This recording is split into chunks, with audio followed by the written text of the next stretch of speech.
Hello friends, Pandian ஸ்டோரில் என்ன நடக்குதுன்னு பார்க்கலாம் வாங்க. வீடியோவை ஸ்கிப் பண்ணாமல் கடைசி வரைக்கும் பாருங்கள். இப்போ கோமதி மீனா கிட்ட, ஏ மீனா இங்கே வாடி அப்படின்னு சொல்லுங்க அத்தை, இங்கே பாரு உன் அருமை அக்கா இருக்கால மயில், அவளோட புடவை துணி மணின்னு ஒரு பொருள் விடாமல் எல்லாத்தையும் எடுத்து போயிட்டு ஒரு பேக்கில் பேக் பண்ணப்போ அப்படின்னு என்னத்தை சொல்கிறீங்க? நம்ம எந்த ஒரு முடிவுமே அவசரத்தில் எடுத்துட்டோம் அப்படின்னா கண்டிப்பாக அது தப்பாக போய் தான் முடியும். எதுவாக இருந்தாலும் கொஞ்சம் யோசித்து முடிவிடுங்களா அப்படின்னு என்னடி என்ன அந்த மயிலுக்கு வக்காலத்து வாங்கிட்டு வரியா? சரவணனோட வாழ்க்கையை பற்றி நீ கொஞ்சம் கூட யோசிக்கவே இல்லை. அந்த ஃப்ராடுக்கார ஃபேமிலியை பற்றி தான் நீ இப்போ யோசிச்சுக்கிட்டு இருக்க அதானே அப்படின்னு ஐயோ அத்தை அப்படியெல்லாம் சொல்ல வரல அத்தை, அவங்க துணிமணியெல்லாம் கொண்டு போய் கொடுத்துட்டோம் அப்படின்னா அப்போது சரவணன் மாமாக்கும் மயிலாக்காவுக்கும் எந்த ஒரு உறவும் இல்லைன்னு சொல்ல வரீங்களா? அது எப்படி அத்தை முடியும்? 2 பேருக்குமே கல்யாணம் நடந்து 2 வருஷம் மயிலக்கா இந்த வீட்டில் வாழ்ந்திருக்காங்க அப்படின்னு சொல்லுவோம். இங்கே பாருடி, எல்லாம் எங்களுக்கு தெரியும், சொன்ன வேலையை மட்டும் செய். காலையில் தான் சொன்னேன், இந்த வீட்டில் உள்ள ஏதாவது நடக்கிற விஷயம் அங்கே எதுவுமே தெரியக்கூடாது, அங்கே எதுவும் சொல்லக்கூடாதுன்னு சரிங்க அத்தைன்னு மண்டியை ஆடிட்டு இப்போது அந்த ஃப்ராடுகார குடும்பத்துக்கு தான் சப்போர்ட் பண்ணி வந்து நிற்கிற அப்படின்னு உடனே இங்கே நம்ம மீனா எதுவுமே பேசாமல் இங்கே நம்ம மீனாவும் ராஜியும் போயிட்டு ட்ரெஸ் எல்லாத்தையுமே, அதாவது மயிலோட ட்ரெஸ் எல்லாத்தையுமே பேக் பண்ணிக்கிட்டு இருக்காங்க. ராஜி சொல்கிறாங்க, அக்கா மயிலக்கா குடும்பத்தில் உள்ளவங்க பொறுமையாக இருந்திருந்தா எல்லா பிரச்சனையுமே சரியாக இருக்கும். ஆனால் மயிலக்காவோட வாழ்க்கையை கெடுக்கிற விதமாக அவங்க அம்மாவும் அவங்க அப்பாவும் நிறைய போய் சொல்லிட்டாங்க. கண்ணுக்கு தெரிஞ்சு எல்லா பொய்யும் சொல்லி இப்போது மயிலக்காவோட வாழ்க்கையை எங்கே கொண்டு வந்து நிப்பாடி இருக்காங்க பாருக்கா அப்படின்னு ஆமாம் ராஜி, மயிலக்கா தான் இதில் அப்பாவி. மயிலாக்காவுக்கு எதுவுமே தெரியல, அக்காவுக்கு தெரியாமல் போலீஸ் கம்ப்ளைண்ட் கொடுத்தது, அதுக்கப்புறம் நகை பொய்ன்னு சொல்கிறது அப்படின்னு இருக்கிற எல்லா பொய்யும் சொன்னது மயிலாக்காவுக்கு தெரியாமல் தான் அவங்க அப்பா அம்மா பண்ணியிருக்காங்க. அக்காவோட வாழ்க்கையை ஒட்டுமொத்தமாக குழி தோண்டி புதைச்சிட்டாங்க. இனிமேல் என்ன பண்ணியுமே அக்கா இந்த வீட்டுக்குள்ளே நுழையவே முடியாது அப்படின்னு 2 பேருமா பேசிக்கிட்டே ட்ரெஸ் எல்லாத்தையுமே பேக் பண்ணி முடிச்சிடுறாங்க. அத்தை அப்படின்னு கொண்டு வந்து இங்கே கோமதி கிட்ட கொடுக்குறாங்க. கோமதியுமே இங்கே பாருடி, ஒரு பொருள் விடாமல் எல்லாத்தையும் எடுத்து போட்டு வச்சிருக்கல அப்படின்னு ஆமாம் அத்தை, எல்லா பொருளுமே எடுத்து போட்டுட்டோம் அப்படின்னு அதுக்கப்புறம் இங்கே நம்ம பாண்டியன் கிட்ட, ஏங்க இந்த ஃப்ராடுக்காரியோட துணி எல்லாமே நாங்கள் பேக் பண்ணிட்டோங்க, யாருங்க அவங்க வீட்டில் போய் கொடுத்துட்டு வர்றது அப்படின்னு யார் போவா, சரவணனும் நீயும் போயிட்டு கொடுத்துட்டு வந்துரு கோமதி அப்படின்னு ஏங்க அந்த கேடு கெட்டவங்க வீட்டுக்கு நான் போகணுமா அப்படின்னு உடனே இங்கே நம்ம பாண்டியன் சொல்கிறாங்க, கோமதி இங்கே பாரு கோமதி, நீயும் சரவணனும் போனால் தான் கரெக்டாக இருக்கும். நீங்கள் 2 பேரும் போயிட்டு அவங்கக்கிட்ட நல்லா தெளிவாக உங்கள் மண்டைக்கு உரைக்கிற மாதிரி சொல்லிட்டு வாங்க. இதுக்கப்புறம் அந்த வீட்டு பக்கம் நீங்கள் திரும்பி கூட பார்த்துடக்கூடாது. அந்த எங்கள் குடும்பத்துக்கும் உங்கள் குடும்பத்துக்கும் எந்த ஒரு ஒட்டும் உறவும் கிடையாது. இதோட ஃபஸ்ட் அண்ட் லாஸ்ட்டுன்ற மாதிரி நீங்கள் அவங்க மண்டையில் உரைக்கிற மாதிரி சொல்லிட்டு வா கோமதி, அதுக்கு நீ போனால் தான் கரெக்டாக இருக்கும். சரவணனுமே உங்க கூட வந்தே ஆகணும் அப்படின்ற மாதிரி இங்கே நம்ம பாண்டியன் சொல்கிறாங்க. இன்னொரு சைடு இங்கே பாக்கியம் மயிலை பயங்கரமாக கரிச்சு கொட்டிக்கிட்டே இருக்காங்க. பெத்த பிள்ளைன்னு கூட பார்க்காம இங்கே பாக்கியம் கண்டபடி பேசுகிறாங்க. இந்த மாதிரி நம்ம பாக்கியம் பண்ணுவாங்க, இப்படியெல்லாம் பேசுவாங்கன்னு நம்ம மயில் கொஞ்சம் கூட எதிர்பார்க்க மாட்டாங்க. இப்போ பாக்கியம், ஏ மயிலே என்னடி, என்ன எந்த நேரமும் அழுதுகிட்டே இருக்க? நீ அழுதாவன்ட்டையும் அவன் புருஷன் உன்னை கையோடு கூட்டிகிட்டு போயிடுவானா? இல்லை, எங்கள் குடும்பத்துக்கு தான் பாரமாக உட்காண்ட்ருக்கே. இப்போது சாப்பாட்டுக்கு பருப்பு சர்க்கரை உப்புன்னு எதுவுமே இல்லடி, என்னத்தை வச்சு நான் சாப்பாடு செய்ய? ஏற்கனவே நாங்கள் 3 பேரும் ஒரு வேளை சாப்பாடு சாப்பிட்டுட்டு மிச்ச வேலை எல்லாமே நாங்கள் பட்னி தான் கிடக்கும். அது மட்டும் இல்லாமல் ஒரு நாளைக்கு கஞ்சி மட்டும் தான் குடிப்போம். இப்போது நீயும் வந்துட்டுருக்க, உனக்கு என்னடி நாங்கள் வடித்து கொட்டுறது? உன்னெல்லாம் பெற்றதுக்கு நான் கல்லா பெற்றிருந்தா கூட அது எதுக்காவது உதவி இருக்கும். ஆனால் நீ சாமர்த்தியமாக அந்த வீட்டில் பொழைக்க முடியல. நீ எல்லாம் எதுக்கு தான் மனுஷ ஜென்மமாக இருக்கியோ? ஆள் தான் வளர்ந்துருக்கே தவிர கொஞ்சம் கூட மண்டையில் மூளைன்றது உனக்கு இல்லவே இல்லைல்ல அப்படின்னு இங்கே பாக்கியம் கரிச்சு கொட்டிக்கிட்டே இருக்காங்க. இங்கே பாரடி, நீ வேலைக்கு போ, இனிமேலாம் உன்னை வீட்டில் உட்கார வச்சுக்கிட்டு இருக்க முடியாது. வேலைக்கு போயிட்டு சம்பாதிச்சு கொண்டு வா, அப்போ தான் உனக்கு சாப்பாடு, இல்லைனா நீ பட்னி தான் கிடக்கணும். நீ செத்து போனாலும் எனக்கு அதை பற்றி கவலை இல்லடி. ஒட்டுமொத்தமாக இந்த குடும்பத்து மேலே பாரத்தை இறக்கிட்டில்ல, உன்னால் சுடரோட வாழ்க்கையுமே கெட்டு போச்சு அப்படின்னு இங்கே பாக்கியம் பயங்கரமாக திட்டவும், ஏமா இப்படி பேசுகிற? பெத்த பிள்ளை கஷ்டத்தில் வந்திருக்கா, அவளுக்கு ஆறுதலாக இருக்கலாமேன்னு நீ ஒரு நிமிஷம் கூட யோசித்து பார்க்கவே மாட்டியாம்மா? அப்போது பெற்று கல்யாணம் பண்ணி கொடுத்துட்டா உன்னுடைய கடமை எல்லாமே முடிஞ்சிருச்சா? அதுக்கப்புறமும் உனக்கு நிறைய கடமை இருக்குமா? நான் கஷ்டம்னு வரப்போ, நான் வாழ்க்கையில் பாதிக்கப்பட்டு வரப்போ நீ கண்டிப்பாக எனக்கு ஆறுதலாக இருந்து தான் ஆகணும். அப்போ எதுக்காகம்மா என்னை பெத்த? நீ என்னை பெற்றுக்காமே இருந்திருக்கலாம்ல, நான் இப்படியெல்லாம் கஷ்டப்பட வேண்டிய அவசியமே இருந்திருக்காதே அப்படின்னு ஆமாம் இப்படி வாய்க்கிலேயே வக்கனையாக பேச மட்டும் உனக்கு தெரியுது. அந்த குடும்பத்தில் சாமர்த்தியமாக எப்படி வாழணும், புருஷனை எப்படி கைக்குள்ளே போட்டுக்கணும்னு சொல்லிட்டு உனக்கு எதுவுமே தெரியல. அதனால தாண்டி இப்படி வாளா வெட்டியாக வந்து இப்போது ஏன் உசுரை எடுத்துக்கிட்டு இருக்க. இப்போது உங்கள் 3 பேருக்குமே நான் தான் சமைச்சு வடித்து கொட்டணும். உன் உன் அப்பங்காரனுக்கு ஒரு பொறுப்பும் கிடையாது. நல்லா ஊரை சுற்றிட்டு வடித்து வச்சா வந்து கொட்டிக்கிறதுக்கு மட்டும்தான் தெரியும். இப்படி இருக்கிற நேரத்தில் நீயும் வந்து உட்காந்துட்ட. உங்கள் எல்லாரையும் பார்த்துக்கிட்டு உங்கள் வாழ்க்கையெல்லாம் நினச்சி நான் தலைமையில கையை வச்சுக்கிட்டு அழுதுகிட்டு தான் இருக்கணும். என் தலையெழுத்து பாரு, எப்படியெல்லாம் அந்த கடவுள் என் தலையில் கிறுக்கி வச்சுருக்கானு அப்படின்னு சொல்லிட்டு எங்கள் பாக்கியம் அவங்க பாட்டுக்கு பேசுன்ட்டு இப்போது சுடர் இருந்துட்டு, அம்மா ஏம்மா அக்காவை இப்படி போட்டு பாடாப்படுத்துகிற. அப்போ எதுக்காகம்மா எங்கள் 2 பேருமே பெற்றுக்கிட்ட நீ சந்தோஷமாக நிம்மதியாக இருந்திருக்கலாம்ல. எங்களுக்கு வடித்து கொட்டணும்னு உனக்கு எந்த அவசியம் இருந்திருக்காதுல எங்களை பெற்றுக்காமல் இருந்திருந்தா அப்படின்னு சொல்லிட்டு. ஏய், உனக்கு எதுவும் தெரியாது, நீ சின்ன பொண்ணு, போயிட்டு உன் வேலை என்னமோ அதை பாரு அப்படின்னு சொல்லிட்டு உடனே அப்போ தான் மாணிக்கம் வராங்க. மயிலை பயங்கரமாக திட்டிக்கிட்டு இருக்கிறது எல்லாத்தையுமே எங்கள் மாணிக்கம் பார்க்கவும், ஏய் பாக்கியம், சும்மா மயிலை போட்டு திட்டிக்கிட்டே இருக்காத. யோ, உனக்கு என்னையா, உனக்கு என்ன, நீ பாட்டுக்கு நிம்மதியாக இருக்க, எனக்கு தானே எல்லா கஷ்டமும். இவளுக்கு யார் ஆக்கி கொட்டுறது, இவளுக்கு துணி மணின்னு சோப்பு சீப்புன்னு எவையா வாங்கி கொடுக்கறதுக்கு கெட்டியாக இருக்கா அப்படின்னு சொல்லிட்டு பாக்கியம் கண்டுபடி பேசுகிறாங்க. மாணிக்க சொல்கிறாங்க, இங்கே பாரு பாக்கியம், மயிலுக்கான செலவு எதுவுமே நீ பார்க்க வேண்டாம், மயிலை நான் பார்த்துக்கிறேன். நீ இந்த மாதிரி பேசி அவளோட மனசை காயப்படுத்தாத. ஏற்கனவே அவள் வாழ்க்கை இழந்து போய் வந்திருக்கா, ரொம்ப கஷ்டத்தில் இருக்கா. இப்போது நம்ம எல்லாரும் தான் சேர்ந்து அவளுக்கு ஆறுதலாக இருக்கணும். ஆனால் அதை கொஞ்சம் கூட புரிஞ்சுக்காம இப்படி தான் பேசிக்கிட்டே இருப்பியா? நீயும் எப்போ நேற்று போலீஸ் ஸ்டேஷன்லேருந்து வந்தப்பத்துலேருந்து ஸ்டார்ட் பண்ணது இப்போ வரைக்கும் அவளை திட்டிக்கிட்டே இரு. இங்கே பாரு, அவள் விஷயமா அவளுக்கு துணி மணி சீப்பு சோப்புன்ட்டு எல்லாம் நான் பார்த்துக்கிறேன். என் பிள்ளைக்காக நீ எதுவுமே பண்ணாத அப்படின்னு சொல்லிட்டு எங்கள் மாணிக்கம் பயங்கரமாக பேசுகிறாங்க. ஆமாம், அப்பனும் மகளும் வக்கனியாக பேசுங்க, ஆனால் ₹1 கூட பிரயோஜனம் இல்லை அப்படின்னு சொல்லிட்டு எங்கள் பாக்கியம் வந்து பயங்கர டென்ஷனில் இருக்காங்க. இப்போது இந்த டைமில் கரெக்டாக இங்கே நம்ம சரவணனும் கோமதியும் வராங்க. கோமதி வந்ததுமே இங்கே மயிலுக்கு பயங்கர சந்தோஷம். அத்தை அப்படின்னு சொல்லிட்டு ஓடி போகவும், போதும் நில்லுடி, அங்கே நில்லு, என்கிட்ட வராத அப்படின்னு சொல்லிட்டு கோவமாக பேசுகிறாங்க. உடனே இங்கே நம்ம பாக்கியம் இருந்துட்டு, ஒரு எதுக்காக வந்திருப்பாங்க, சம்மந்தி என் பொண்ணை கூட்டிகிட்டு போகிறதுக்கு. சம்மந்தின்னு உங்கள் வாயால் சொல்லவே சொல்லாதீங்க, உங்களெல்லாம் பார்க்கவே அருவெறுப்பாக இருக்குது.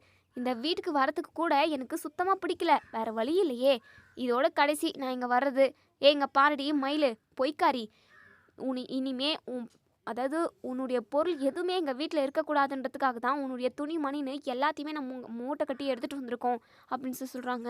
ஐயோ அத்தை, என்னத்தை சொல்கிறீங்க? அப்போது நான் அந்த வீட்டுக்கு இனிமேல் வரவே மாட்டேனா? ஆமாம், நீ எதுக்காகடி அந்த வீட்டுக்கு வரணும்? அந்த வீட்டுக்காக நீ செஞ்ச நல்லது எல்லாமே போதும். இதுக்கப்புறமும் அந்த வீட்டுக்கு வந்து இருக்கிற கொஞ்ச நஞ்சு நிம்மதியையும் போக்கலான்னு சொல்லிட்டு நினைக்கிறியா? இங்கே பார், தப்பி தவறி கூட நீ அந்த பக்கம் வந்துட போகிற, வந்த காலை 2 வெட்டி கையில் கொடுத்து அனுப்பிடுவேன் அப்படின்னு சொல்லிட்டு பாக்கியம் இருந்துட்டு, என்னம்மா விட்டா ஓவராக பேசிகிட்டே போகிற, என்ன உனக்கு என்ன பிரச்சனை? என் பொண்ணு அந்த வீட்டுக்கு வாக்கப்பட்டு வந்திருக்கா, அந்த வீட்டில் தான் வாழ போகிறா, இனிமேவும் அங்கே தான் இருப்பா. நீங்கள் என்ன சொல்கிறது? என் பொண்ணு அந்த வீட்டோட மருமக அப்படின்னு சொல்லிட்டு இங்கே பாக்கியம் வந்து சொல்லவும், உடனே இங்கே சரவணனுக்கு பயங்கரமாக கோவம் வந்து, மண்ணாங்கட்டி மருமக, இவ்வளோ மாதிரி ஒரு பொண்ணை நான் எந்த ஊர் உலகத்துலேயும் பார்க்கல. சி, உங்களுக்கெல்லாம் அசிங்கமாக இல்லை? இங்கே பாருங்கள், உங்கள் பொண்ணுக்கும் எனக்கும் சீக்கிரமாகவே டிவோர்ஸ் நடக்க போகுது. அதுக்கப்புறம் அவள் வாழ்க்கையை அவள் பார்த்துக்கிட்டு போகட்டும், என் வாழ்க்கையை நான் பார்த்துக்கிட்டு போகிறேன். உங்கள் பொண்ணோட துணிமணியெல்லாம் இங்கே அதாவது கொடுத்துட்டு போகிறதுக்காக தான் வந்தோம். துணி வேணும் மணி வேணும்னு சொல்லிட்டு நீங்கள் எங்கள் வீட்டு வாசலில் வந்து நின்றக்கூடாது பாருங்கள், அதுக்காக தான் அப்படின்னு சொல்லிட்டு. என்ன மாப்பிள்ள இப்படி பேசிட்டா எப்படி மாப்பிள்ள?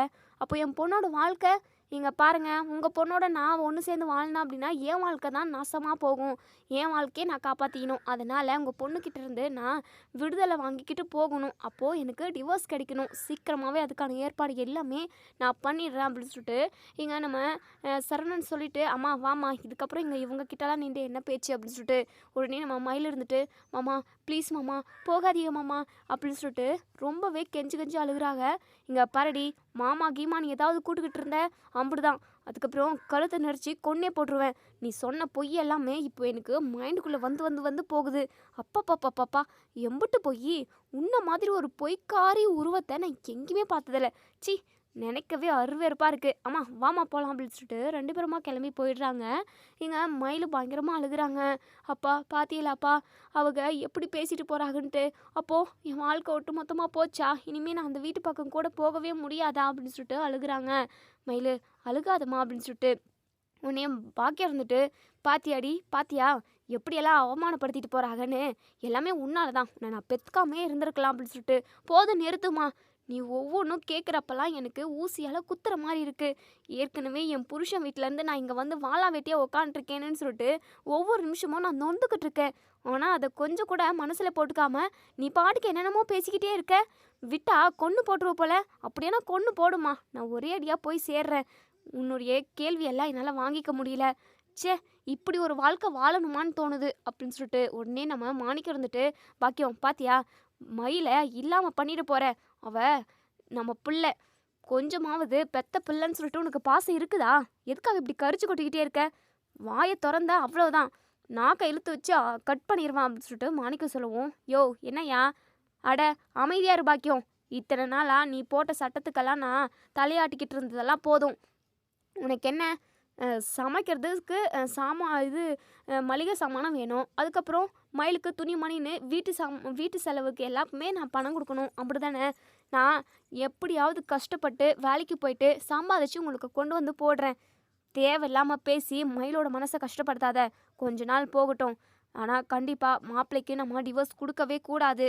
எப்பாடுபட்டாவது மயிலை அந்த வீட்டுக்குள்ளே நம்ம வாழ வைக்கணும். கொஞ்ச நாள் போகட்டுமே, விட்டு பிடிக்கலாம் பாக்கியம் அப்படின்னு சொல்லிட்டு பாக்கியம் எதுவுமே பேசாமல் சைலண்ட்டாக இருக்காங்க. மயில் வந்து மாணிக்கத்துக்கிட்ட, அப்பா நீங்களாவது என்னுடைய மனசை புரிஞ்சுக்கிட்டு எனக்கு ஆறுதலாக இருக்கீங்களே, எனக்கு ரொம்ப சந்தோஷமாக இருக்குப்பா. ஆனால் என் புருஷன் கூட கடைசி வரைக்கும் நான் வாழாமே போயிடுமோ அப்படின்னு சொல்லிட்டு எனக்கு ரொம்ப பயமாக இருக்குப்பா அப்படின்னு சொல்லிட்டு, இங்கே பாருமா மயில், நீ கவலைப்படாத, கண்டிப்பாக அந்த கடவுள் உன் புருஷன் கூட உன்னை ஒன்று சேர்த்து வைப்பார். அதுக்கான காலத்தை நம்ம எதிர்பார்த்து நம்ம காத்துக்கிட்டு இருப்போம் அப்படின்னு சொல்லிட்டு நம்ம மாணிக்கம் வந்து சொல்கிறாங்க. அதுக்கப்புறம் மாணிக்கம் வேலைக்கு கிளம்பி போயிடுறாங்க.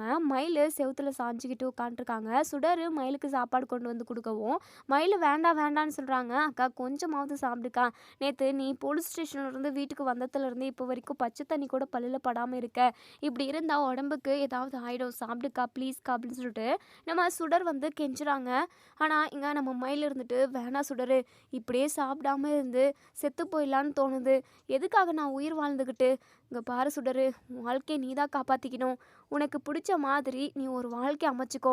அது மட்டும் இல்லாமல் உண்மையை சொல்லி நீ கல்யாணம் பண்ணிக்கோ. அம்மா சொல்லுதேன்னு சொல்லிட்டு பொய் சொல்லி கல்யாணத்தை பண்ணிக்கிட்ட அப்படின்னா என் நிலமை தான் உனக்கும் எனக்கு வந்த நிலமை மாதிரி எந்த ஒரு பொண்ணுக்குமே வந்துடக்கூடாது சுடரு. நீ உன் வாழ்க்கையை பத்திரமா காப்பாற்றிக்கோ. வாழ்க்கை ரொம்ப முக்கியமானது. அது மட்டும் இல்லாமல் வாழ்க்கையில் கல்யாணன்றது ரொம்ப ரொம்ப முக்கியமானது. அதை மட்டும் நீ கோட்டை விட்டுறாத அப்படின்னு சொல்லிட்டு நம்ம மயில் வந்து நம்ம சுடர்கிட்ட சொல்கிறாங்க. அக்கா என் வாழ்க்கை விஷயம் கல்யாண விஷயத்தெல்லாம் நம்ம அப்புறமா பார்த்துக்கலாம்க்கா, நீ கொஞ்சம் ரிலாக்ஸாக இரு. அது மட்டும் இல்லாமல் சாப்பிடாம இருந்து உனக்கு உடம்புக்கு ஏதாவது ஆயிடுச்சுன்னா என்னக்கா பண்ண முடியும், சாப்பிடுக்கா அப்படின்னு சொல்லிட்டு நம்ம சுடர் வந்து ஊட்டி விடுறாங்க. நம்ம மயில் வேண்டாம் வேண்டான்னு சொல்லவும், இருந்தாலும் கட்டாயப்படுத்தி ஒரு வாய் ஊட்டி விடுறவும், நம்ம மயில் அந்த சாப்பாடு ஒரு வாய் உள்ளே போனதுமே அப்படியே வாமிட் வருது. உடனே ஓடி போயிட்டு வெளியே வாமிட் பண்ணிட்டு வராங்க. நம்ம சுடருக்கு ரொம்பவே பதட்டமாகிடுது. அக்கா என்னக்கா ஆச்சு அப்படின்னு சொல்லிட்டு, தெரியல சுடரு, எனக்கு என்னமோ ஒரு மாதிரி கொமட்டிட்டு வந்துருச்சு, என்னன்னே தெரியல, சாப்பிடாமே இருந்தேன்ல அதனாலயாக்கும் அப்படின்னு சொல்லிட்டு, சாப்பிடாமே இருந்தால் எப்படிக்கா வாமிட் வரும், உடம்பு முடியலனா கூட வாமிட் வரும், சாப்பிடாம இருந்தால் எப்படிக்கா வாமிட் வரும் அப்படின்ற மாதிரி இங்கே நம்ம சுடர் வந்து கேட்குறாங்க. இப்போது இங்கே மயில் இருந்துட்டு, சரி எனக்கு வேண்டாம், தண்ணி மட்டும் கொண்டு வா அப்படின்னு சொல்லிட்டு சொல்கிறாங்க. சுடருமே தண்ணி கொண்டு வந்து கொடுக்குறாங்க. தண்ணி குடிச்சிட்டு ஒரு 5 மினிட்ஸ் கழித்து உடனே திரும்பவும் வாமிட் வருது. போயிட்டு வாமிட் எடுத்துக்கிட்டே இருக்காங்க. இப்போது பாக்கியம் கிச்சன்லேருந்து வெளியே வரவும் உடனே சுடர் இருந்துட்டு அவங்க அம்மா கிட்ட போயிட்டு, அம்மா அக்கா சாப்பாடு சாப்பிட்டாலும் வாமிட் பண்ணுறா, தண்ணி குடித்தாலும் வாமிட் பண்ணுறா, என்னன்னே தெரியல, அக்காவுக்கு ஏதோ உடம்பு முடியல அம்மா, நீ ஹாஸ்பிட்டலுக்கு கூட்டிகிட்டு போயிட்டு வரியா அப்படின்னு சொல்லிட்டு, ஏய் என் ஹாஸ்பிட்டலுக்கு பணம் எங்கடி வச்சுக்கிட்டு இருக்க, அதெல்லாம் அதே சரியாயிடும், அதெல்லாம் ஒன்றும் ஹாஸ்பிட்டல் வேணாம் கிஸ்பிட்டல் வேணாம் அப்படின்னு சொல்லிட்டு இங்கே நம்ம பாக்கியம் வந்து சொல்கிறாங்க. அதுக்கப்புறம் கொஞ்ச நேரம் கழிச்சு நம்ம பாக்கியம் மயில்கிட்ட வந்து, "இங்க பாரு மயிலு, நீ நல்லா தூங்கி ரெஸ்ட் எடு. கண்டத யோசிச்சுக்கிட்டு இருக்காத" அப்படின்னு சொல்லிட்டு சொல்றாங்க. அதுக்கப்புறம் நம்ம மயிலுமே படுத்து தூங்கிடுறாங்க. மறுநாள் காலையில இங்க நம்ம சுடர் வந்து காஃபி போட்டு கொண்டு வந்து நம்ம மயிலுக்கு, அதுக்கப்புறம் பாக்கியத்துக்கு, மாணிக்கத்துக்கு இவங்களுக்கு குடுக்குறாங்க. இப்போ இங்க பாக்கியம் இருந்துட்டு, "இங்க பாரு மயிலு, இப்படியே வீட்டிலேயே சும்மா இருந்தா ஒண்ணுமே பண்ண முடியாது. ஒருத்தர் சம்பாதித்ததுல என்ன பண்ண முடியும்? குடும்பத்த நடத்தவே முடியாது. நீ பேசாம வேலைக்கு போறியா மயிலு?" அப்படின்னு சொல்லிட்டு மாணிக்கம் இருந்துட்டு, "என்ன பேசிக்கிட்டு இருக்க பாக்கியம்? யோவ்! நீ சும்மா இரியா? நீ அப்படியே கோடிக்கணக்கில சம்பாதிச்சுட்டு வந்து கொட்டுற. நீ சம்பாதிச்சுட்டு வந்த பணத்த வச்சே இந்த குடும்பத்த ஓட்டுறதுக்கு சும்மா இரியா? அதான் சுடரு இது காலேஜுக்கு போறா. மயிலு வேலைக்கு போகட்டுமே! இதில என்ன தப்பு இருக்கு? இந்த காலத்தில யாருமே வீட்ல இருக்கிறது கிடையாது. எல்லாருமே ஏதோ ஒரு வேலைய பார்த்து வேலைய நோக்கி தான் போய்க்கிட்டு இருக்காங்க. ஒவ்வொரு ரூபாவும் சம்பாதிக்கணும்ல. சம்பாதிச்சா தான் அதாவது ரூ. 1 சேர்த்து வைக்க முடியும். அது மட்டும் இல்லாம சாப்பாட்டுக்கும் செலவுக்கும் ஆகும்ல. அப்படின்னு சொல்லிட்டு பேசிக்கிட்டு இருக்க டைம்ல இங்க நம்ம மயில் வந்து மயங்கி கீழ விழுந்துடுறாங்க. சுடரு பயங்கரமா பதட்டப்படுறாங்க. "அம்மா, அக்கா மயங்கி விழுந்துட்டாம்மா" அப்படின்னு சொல்லிட்டு. உடனே இங்க இங்க நம்ம பாக்கியம், மாணிக்கம்னு எல்லாருமே ரொம்பவே பதட்டமா தண்ணிய தெளிக்கவும், கொஞ்ச நேரம் கழிச்சு நம்ம மயில் எந்திரிச்சு உட்கார்றாங்க. உடனே சுடர் இருந்துட்டு, "அக்கா என்னக்கா ஆச்சு? உனக்கு என்னாச்சு? ஏன் மயங்கி விழுந்துட்ட?" அப்படின்னு சொல்லிட்டு. "தெரியல சுடரு. அம்மா ஏதோ வேலைய பத்தி பேசிக்கிட்டே இருந்தது. அப்படியே மயங்கி விழுந்துட்டேன்" அப்படின்னு சொல்லிட்டு. இப்போ இங்க நம்ம மாணிக்கம் இருந்துட்டு, "இங்க பாரு பாக்கியம், இதுக்கப்புறம் மயில வேலைக்கு போக சொன்னேன். அவ்வளோதான். உன்ன என்ன பண்ணுவேன்னு எனக்கே தெரியாது. மயிலு நீ வாம்மா, நம்ம ஹாஸ்பிட்டலுக்கு போயிட்டு வந்துருவோம்." "வேண்டாப்பா, இருக்கட்டும். மயக்கம் தானே" அப்படின்னு சொல்லிட்டு. சுடர் இருந்துட்டு, "அப்பா, நேத்தே அக்கா 3, 4 டைமு வாமிட் பண்ணிக்கிட்டே இருந்தாங்க. அம்மா கிட்ட சொன்னதுக்கு ஹாஸ்பிட்டல் போறதுக்கு எங்க பணம் இருக்கு? வேண்டாம், அதுவா சரியாயிடும்" அப்படின்னு சொல்லிட்டு சொல்லிட்டாங்க. அது மட்டும் இல்லாம இப்ப அக்கா காலையிலேயே மயங்கி விழுது. அக்காக்கு உடம்புல ஏதோ பிரச்சனை. "அப்பா, நம்ம ஹாஸ்பிட்டலுக்கு கூட்டிட்டு போகலாம்ப்பா" அப்படின்னு சொல்லிட்டு. எங்க பாக்கியமும், "சரி நானும் வரேன். வாங்க எல்லாருமா போயிட்டு ஹாஸ்பிட்டலுக்கு நம்ம மயில கூட்டிட்டு போவோம்" அப்படின்னு சொல்லிட்டு. இப்போ எல்லாருமே ஹாஸ்பிட்டலுக்கு போறாங்க. இப்போ டாக்டர் கிட்ட போயிட்டு மயில் வந்து சொல்றாங்க, "இந்த மாதிரி வாமிட் வந்துகிட்டே இருக்கு. காலைல மயக்கமே வந்துருச்சு. என்னாச்சுன்னே தெரியல" அப்படின்னு சொல்லிட்டு. சரிங்கம்மா, டேட் இது தள்ளி போயிருக்கீங்களா?" அப்படின்னு சொல்லிட்டு. அப்பதான் நம்ம மயிலுக்கு ஞாபகம் வருது. "ஆமா டாக்டர், 3, 4 மாசமாவே நான் பீரியட்ஸே ஆவல" அப்படின்னு சொல்லிட்டு. உடனே இங்க டாக்டர் இருந்துட்டு, "என்னம்மா இவ்ளோ கவனக்குறைவா இருக்கிறதா? 4 மாசம் பீரியட்ஸ் ஆகாம இருக்கீங்க. அது என்ன பிரச்சனை? என்ன ஏதுன்னு சொல்லிட்டு ஹாஸ்பிட்டலுக்கு வந்து செக் பண்ண மாட்டீங்களா?" அப்படின்னு சொல்லிட்டு. அது வீட்ல சில இஷ்யூஸ் போய்க்கிட்டு இருக்கிறதுனால எங்களால இத கவனிக்க முடியல" அப்படின்னு சொல்லிட்டு மயில் சொல்றாங்க. சரிம்மா, யூரின் டெஸ்ட் பண்ணிட்டு வா" அப்படின்னு சொல்லிட்டு யூரின் டெஸ்ட்டுமே பண்ணிட்டு வராங்க. அதுக்கப்புறம் சரி ஒரு ஸ்கேன் பண்ணி பார்த்துட்டு அப்புறம் ப்ரெக்னன்சி கிட்ல இது பண்ணுவோம் அப்படின்னு சொல்லிட்டு. மயில் வந்து ப்ரெக்னென்ட்டாக இருக்க போகிறோம் அப்படின்னு சொல்லிட்டு கொஞ்சம் கூட எக்ஸ்பெக்ட் பண்ணவே இல்ல.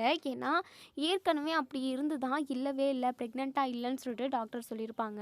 அதனால இது வந்து வேறு எதனா பிரச்சனையா இருக்கும் வயித்துல அப்படின்ற மாதிரி தான் நம்ம பாக்கியம், மயில் எல்லாருமே யோசிச்சுக்கிட்டு இருந்திருப்பாங்க.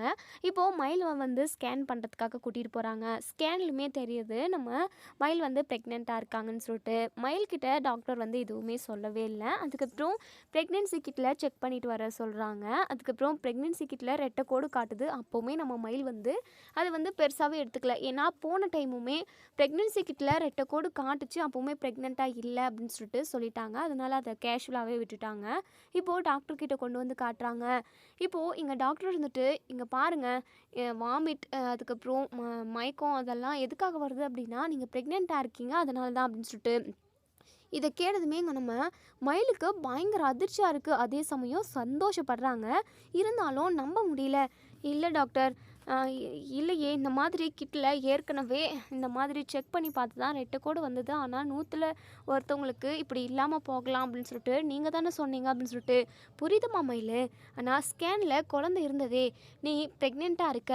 கரு உருவாயிடுச்சு. ஹார்ட் பீட் கூட வந்துடுச்சு" அப்படின்னு சொல்லிட்டு இங்க நம்ம டாக்டர் வந்து சொல்றாங்க. இத கேட்ட நம்ம மயிலு பயங்கரமா சந்தோஷப்படுறாங்க. துள்ளி குதிக்கிறாங்க. "அம்மா, நான் கர்ப்பமா இருக்கேன்ம்மா" அப்படின்னு சொல்லிட்டு பயங்கரமா சந்தோஷப்படுறாங்க. பாக்கியம், நம்ம மாணிக்கம், அதுக்கப்புறம் சுடர் இவங்க எல்லாருமே பயங்கர சந்தோஷத்துல இருக்காங்க. இப்போ இங்க டாக்டர் இருந்துட்டு, "கவலைப்படாதம்மா. இனிமே உன் வாழ்க்கையில எல்லாமே நல்லதா தான் நடக்கும்" அப்படின்னு சொல்லிட்டு இப்போது டேப்லெட்ஸ் எல்லாமே கொடுக்குறாங்க. எல்லாமே சத்து டேப்லெட்ஸ். இது எல்லாத்தையுமே கரெக்டான டைமுக்கு எடுத்துக்கணும். நிறைய தண்ணி குடிக்கணும். இப்போது வெயிட்டான பொருள் எதுவுமே தூக்கக்கூடாது. இன்னும் கொஞ்ச நாள் போனதுக்கப்புறம் நீங்கள் எல்லா வேலையுமே செய்யலாம். கொஞ்சம் இப்போது கேர்ஃபுல்லாக இருக்கிறது ரொம்ப ரொம்ப பெட்டர் அப்படின்னு சொல்லிட்டு இங்கே டாக்டர் வந்து இப்போது எல்லாத்தையுமே அதாவது டேப்லெட்ஸு அது இதுன்னு எல்லாமே எழுதி கொடுக்குறாங்க. இப்போது நம்ம மயில் எல்லாருமே வீட்டுக்கு வந்துடுறாங்க.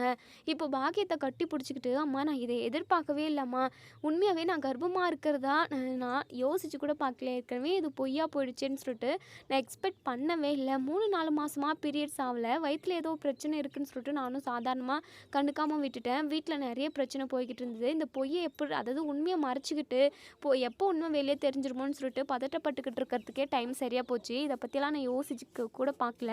இப்போது கடவுளாக பார்த்து எனக்கு ஒரு குழந்தைய கொடுத்துருக்காரு. கண்டிப்பாக இது மூலமாக நானும் அவரும் ஒன்று சேர்ந்துருவோங்க அப்படிங்கிற ஒரு நம்பிக்கை வந்துருச்சுமா அப்படின்னு சொல்லிட்டு இப்போது இங்கே நம்ம பாக்கியம் இருந்துட்டு சரிடி மயில், இந்த விஷயத்த நம்ம உடனே அவங்களுக்கு எல்லாருக்கும் தெரியப்படுத்தணும் அப்படின்னு சொல்லிட்டு இப்போது மயில் இருந்துட்டு, அம்மா அவங்க எல்லாருமா நம்புவாங்களாம்மா, ஏற்கனவே மாமா பிரச்சனையில் வந்து கொண்டு வந்து விட்டுட்டு போனப்போ தான் நான் ப்ரெக்னென்ட் ஆனேன்னு சொல்லிட்டு நம்ம போய் சொன்னோம். ஆனால் நம்ம உண்மையை தான் சொன்னோம்.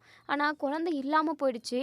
இப்போது உண்மையாகவே நான் ப்ரெக்னென்ட் ஆகிருக்கேன். இப்போ போய் சொன்னால் நான் அந்த வீட்டுக்குள்ளே வரத்துக்காக தான் போய் சொல்கிறேன்னு சொல்லிட்டு எல்லாருமே சொல்ல மாட்டாங்களாம்மா அப்படின்னு சொல்லிட்டு, ஏய் மயில், அதான் அப்போது நாம் வந்து ப்ரெக்னென்சி கிட்டில் பார்த்தோம், அது ரெட்டைக்கூட வந்துச்சு. அதுக்கப்புறம் டாக்டர்கிட்ட போனதுக்கு இல்லைன்னுட்டாங்க. இப்போ தான் நம்ம டாக்டர்கிட்ட சொல்லி அதாவது அவங்க சொல்லி தான் நமக்கே தெரியும். அது மட்டும் இல்லாமல் ரிப்போர்ட்டும் இருக்குல்ல மயில், இது என்ன பொய் ஆகிடும்? இல்லைல்ல, கண்டிப்பாக நம்புவாங்க. நம்பி தானே ஆகணும். நம்ப முடியல அப்படின்னா ஹாஸ்பிட்டலுக்கு போயிட்டு செக் பண்ணிட்டு வரலாம். இதை பற்றி நீ கவலையே படாத மயில், இனிமே நீ நல்லா இருப்படி. எப்படியாவது உன்னை இந்த குழந்தைய வச்சு அந்த வீட்டுக்குள்ளே கொண்டு போய் சேர்த்துருவேன். அந்த நம்பிக்கை எனக்கு இருக்குடி மயில். அது மட்டும் இல்லாமல் அந்த குழந்தை தான் எனக்கு ஒரு துரும்புச்சீட்டு. அந்த கடவுளாக பார்த்து எனக்கு ஒரு நல்ல வாய்ப்பை ஏற்படுத்தி கொடுத்துருக்காரு அப்படின்னு சொல்லிட்டு, யோ கிளம்பியா, இப்போவே நம்ம போயிட்டு இது விஷயமா நம்ம சம்மந்தி வீட்டில் பேசியே ஆகணும் அப்படின்னு சொல்லிட்டு இப்போது இங்கே நம்ம மயில், மாணிக்கம், பாக்கியம் உங்கள் 3 பேருமே இப்போ பாண்டியனோட வீட்டுக்கு போகிறாங்க. இங்கே மயில் இருந்துட்டு அத்தை அத்தைன்னு சொல்லி கூப்பிடுவோம். இப்போது வீட்டில் உள்ள ஒட்டுமொத்த பேருமே வராங்க. இப்போது இங்கே நம்ம மீனா வந்து ராஜியை பார்க்குறாங்க. ராஜி, என்னெல்லாம் பிரச்சனை நடக்க போகுதுன்னு தெரியல, மயிலக்கா திரும்பவும் இங்கே வந்திருக்காங்க அப்படின்னு சொல்லிட்டு. ஆமாக்கா, எனக்குமே புரியல, பெரிய பூகமுமே வெடிக்க போகுது. இங்கே சரவணனும் நம்ம கோமதியும் பயங்கர கோவமாக வராங்க. பாண்டியனுமே பயங்கர டென்ஷனில் வராங்க. கோமதி இருந்துட்டு, ஏய் பொய்க்காரி, எதுக்காகடி இங்கே வந்த அப்படின்னு சொல்லிட்டு உடனே இங்கே நம்ம மயில் இருந்துட்டு, அத்தை அத்தை உங்ககிட்ட எல்லாருக்கிட்டையுமே ஒரு சந்தோஷமான விஷயத்த சொல்கிறதுக்காக தான் அத்தை நான் இங்கே வந்தேன் அப்படின்னு சொல்லிட்டு சிரிச்சுக்கிட்டே சொல்கிறாங்க. ஏய், நீ எந்த சந்தோஷமான விஷயம் சொல்ல தேவையில்லடி, நீ பண்ண வரைக்கும் போதும். தேவையில்லாமல் எங்கள் வீட்டான வந்து பிரச்சனை பண்ணிக்கிட்டு இருக்க வேலையெல்லாம் வச்சுக்காதடி அப்படின்னு சொல்லிட்டு, அத்தை அத்தை நான் சொல்கிறது ஒரே நிமிஷம் கேளுங்க அத்தை அப்படின்னு சொல்லிட்டு சரவணன் இருந்துட்டு, ஏய் எதுக்காக சும்மா இங்கே தேவையில்லாமல் பிரச்சனை பண்ணுறதுக்கு வந்திருக்கியா?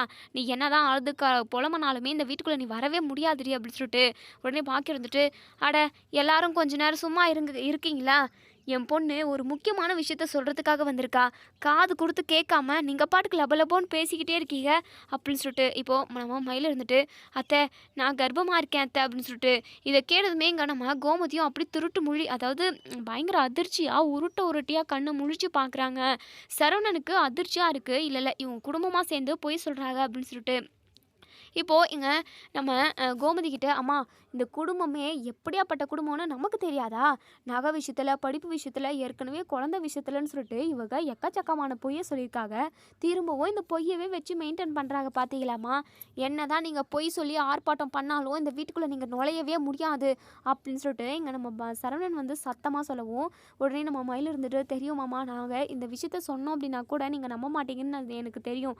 ஆனால் நாங்கள் சொல்கிறது உண்மை, தயவு செஞ்சு நம்புங்க. நாங்கள் இன்றைக்கி தான் ஹாஸ்பிட்டலுக்கு போயிட்டு வந்தோம். டாக்டருமே நான் கர்ப்பமாக இருக்கிறதா சொல்லிட்டாங்க. நீங்கள் ரிப்போர்ட் கூட பார்க்குறீங்களா அப்படின்னு சொல்லிட்டு, ஒரு மண்ணும் தேவையில்லை, நீங்கள் ரிப்போர்ட்டை கூட தான் மாற்றி எடுத்துகிட்டு வந்து அதாவது ஃபேக்காக எடுத்துகிட்டு வந்திருப்பீங்க. எல்லாமே எனக்கு தெரியும். நீ இந்த வீட்டுக்குள்ளே நுழைகிறதுக்காக நீ எப்படியாப்பட்ட பொய், எவ்வளோ பெரிய பொய்னாலும் சொல்கிறதுக்கு ரெடியாக இருக்கீங்க அப்படின்னு சொல்லிட்டு எனக்கு நல்லாவே தெரியுது அப்படின்னு சொல்லிட்டு உடனே இங்கே நம்ம மயில் இருந்துட்டு ஐயோ மாமா இதை எப்படி தான் நான் உங்ககிட்ட சொல்லி புரிய வைப்பனே தெரியலையே அப்படின்னு சொல்லிட்டு உடனே மீனா இருந்துட்டு கோமதி கிட்ட அத்தை மயிலக்கா சொல்கிறதுல உண்மை இருக்கும்ல, சரி நம்ம பேசாமல் செக் பண்ணி பார்த்துருவோமே, பக்கத்து வீட்டில் அக்காவை டாக்டர் தானே அவங்க பொங்கல் லீவில் வீட்டுக்கு தான் வந்திருக்காங்க, அவங்கள இங்கே கூட்டிகிட்டு வந்து நம்ம செக் பண்ணி பார்க்க சொல்லலாமே, நம்ம கண்டுபிடிச்சிடலாம்ல அப்படின்னு சொல்லிட்டு உடனே இங்கே நம்ம கோமதி இருந்துட்டு அப்படியே அவள் கர்ப்பமாக இருந்தாலும் இந்த வீட்டுக்குள்ளே வரவே வேண்டாம் அப்படின்னு சொல்லிட்டு உடனே இங்கே நம்ம மயில் பயங்கரமாக அதிர்ச்சி ஆகிறாங்க. பாக்கி இருந்துட்டு என்னம்மா நீ என்ன கொஞ்சம் கூட மனசாட்சியே இல்லாமல் பேசுகிற, என் பொண்ணு கர்ப்பமாக இருக்கானா அப்போ இந்த வீட்டோட வாரிசை தானே சுமந்துக்கிட்டு இருக்கா, அவள் இந்த வீட்டில் தானே இருக்கணும், இந்த வீட்டோட வாரிசை சுமந்துக்கிட்டு இருக்கவ அது எப்படி வெளியே இருக்க முடியும் அப்படி இப்படின்னு சொல்லிட்டு பாக்கியம் பேசுவோம்.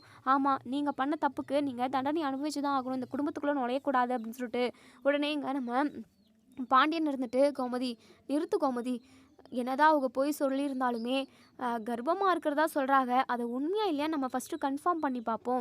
ஏமா மீனா நீ போயிட்டு பக்கத்து வீட்டில் யாரோ டாக்டர் வந்திருக்காங்கன்னு சொல்லியிருந்தால அவங்கள கூட்டிகிட்டு வாப்போ அப்படின்னு சொல்லிட்டு இப்போ மீனாவும் ராஜியும் போயிட்டு அந்த டாக்டரை கூட்டிகிட்டு வராங்க. என்ன விஷயம் அப்படின்னு சொல்லி கேட்குறப்ப தான் இப்படி செக் பண்ணி பார்க்கணுன்னு சொல்லவும் இப்போ மயிலோட கையை பிடிச்சி பார்க்குறாங்க. அதுக்கப்புறம் அவங்களுக்கு தெரிஞ்ச டெக்னிக்கெல்லாம் வச்சு பார்க்கவும் இவங்க கர்ப்பமாக தான் இருக்காங்க அப்படின்னு சொல்லிட்டு சொல்கிறாங்க. இதை கேட்ட ஒட்டுமொத்த சரவணன் குடும்பத்தில் உள்ள எல்லாருமே பயங்கரமாக அதிர்ச்சி ஆகுறாங்க. மயில் விஷயத்தில் என்ன முடிவு எடுக்கிறதுன்னு தெரியாமல் ரொம்பவே குழம்பி போய் நிற்கிறாங்க. பாக்கியம் மனசுக்குள்ளே வேண்டிக்கிட்டே இருக்காங்க சாமிக்கிட்ட, எப்படியாவது இவங்களோட மனசை மாற்றி என் பொண்ணு இந்த வீட்டுக்குள்ளே வான்னு சொல்லணும் கடவுளே அப்படின்னு சொல்லிட்டு இப்போது எங்கள் கோமதிக்கு என்ன பண்ணுறதுனே தெரியல, என்னங்க இதெல்லாம் அப்படின்னு சொல்லிட்டு இங்கே நம்ம பாண்டியன் கிட்ட சொல்லவும் பாண்டியனுமே எதுவுமே பேசாமல் சைலண்ட்டாக இருக்காங்க. உடனே மயில் இருந்துட்டு அத்தை இந்த குடும்பத்தோட வாரிசை நான் சுமந்துக்கிட்டு இருக்கேன் அத்தை, தயவு செஞ்சு என்னை மன்னிச்சு ஏற்றுக்கோங்க, இதுக்கப்புறம் நான் பொய்யின்ற ஒரு வார்த்தையை சொல்லவே மாட்டேன், உங்கள் எல்லாருக்குமே நான் உண்மையாக இருப்பேன், பண்ணது எல்லாமே பொய் தான், சரி எல்லாமே சொன்னது எல்லாமே போய் தான், பண்ணது எல்லாமே தப்பு தான், என்னை மன்னிச்சு ஏற்றுக்கோங்க அத்தை, இனிமேல் என் அப்பா அம்மாவை ஏன் அந்த கடவுளே வந்து சொன்னாலுமே நான் பொய்யின்ற வார்த்தைக்குள்ளே போகவே மாட்டேன் அப்படின்னு சொல்லிட்டு எங்கள் மயில் வந்து சொல்கிறாங்க. இதோட இந்த ரிவ்யூ முடியுது. இதுக்கப்புறம் என்ன நடக்க சொல்லி வெயிட் பண்ணி பார்ப்போம் ஃப்ரெண்ட்ஸ்.